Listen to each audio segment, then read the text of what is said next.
Sehatra ny finoana indray kosa tsy nataon'ny pasteur Benjamin Osakana amin'ny asa fitorinan'ny filazantsara ny fampidirana azy amponja eo ihany koa ny fitoriana azy teny anivon'ny fitsarana tamin'ireo fampianganana roa natao azy ary dia afaka noho ny fisalasalana ny tena ny taoriana an'izany.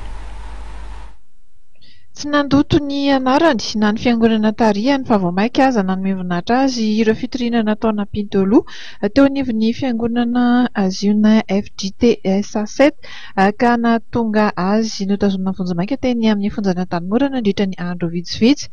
Izay nambaran'ny pasteur Benjamin mpitarika ity fiangonana ity raha niona tamin'ny mpanao gazety Zomaly no amafisiny ary fa mbola mijoro ary zavaky ny fiangonana na dia teo aza ireny sedra ireny.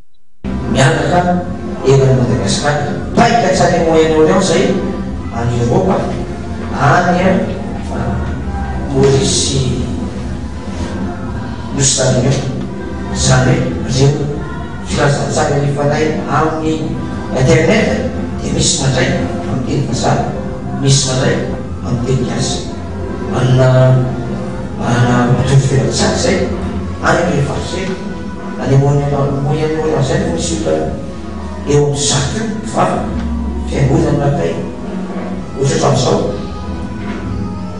ao misy arato misy gasy misy olona fafirenena teny vazaha no atao tsangana vavolombelona ny arabo dia miteny arabo izy dia misy mandika teny misy gasy koa tsangana vavolombelona dia mandika teny ny arabo ohatra amin'izay tiana.